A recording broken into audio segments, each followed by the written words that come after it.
భగవాన్ శ్రీ సత్యసాయి బాబా శక్తి జయంతి ఉత్సవాల సందర్భంగా శ్రీ సత్యసాయి ప్రశాంత్ నిలయం పూర్ణచంద్ర ఆడిటోరియంలో ఏర్పాటు చేసిన ప్రత్యేక కార్యక్రమంలో భారత రాష్ట్రపతి ద్రౌపది ముర్ము పాల్గొని భావోద్వేగ ప్రసంగం చేశారు। ఈ కార్యక్రమానికి ఆంధ్రప్రదేశ్ ముఖ్యమంత్రి చంద్రబాబు నాయుడు, రాష్ట్ర మంత్రి Nara Lokesh, Sathya Sai central trust managing trustee RJ Ratnakar, సేవా సంస్థల అఖిల భారత అధ్యక్షులు నినేష్ పాండే తో పాటు ప్రముఖులు హాజరయ్యారు।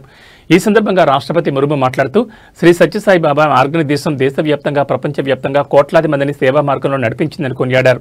సత్యం, ధర్మం, శాంతి, ప్రేమ, అహింస అనే 5 మానవ విలువలను బాబా పాఠ్యాంశాలుగా నిలిపారని రాష్ట్రపతి పేర్కొన్నారు।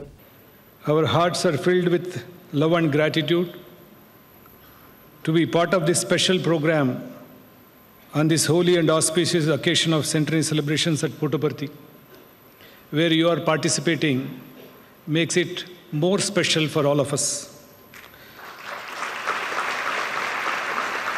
We are aware that Baba took advent in 1926.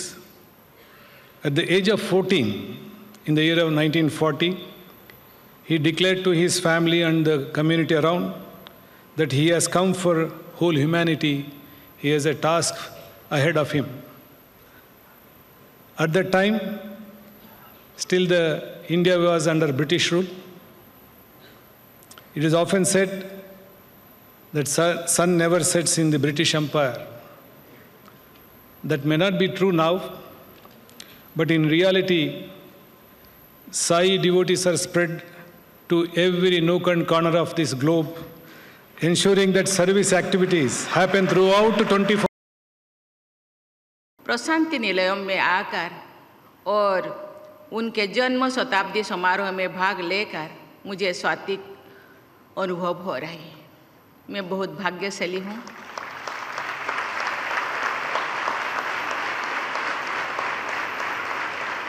दो साल पहले 2023 में इस सभागृह में और श्री सत्य साई बाबा के समाधि पीठ में आने का मुझे मौका मिला था।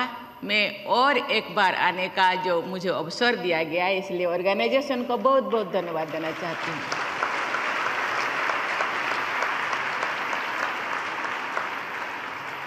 प्राचीन काल से ही हमारे सत्य संत महात्मा अपने कर्म और वाणी से समाज का मार्गदर्शन करते रहे हैं। समाज कल्याण के लिए भी उन महान आत्माओं ने अनेक कार्य किए हैं। श्री सत्य साई बाबा भी ऐसे ही महान विभूतियों में अपना विशेष स्थान रखते हैं। उन्होंने भी सदैव समाज कल्याण और लोगों की भलाई के लिए कार्य किया है। श्री सत्य Sai Baba emphasized on the belief that service to mankind is service to God. He exhorted his devotees to follow his ideal. He oriented spirituality towards public welfare. He linked spirituality with selfless service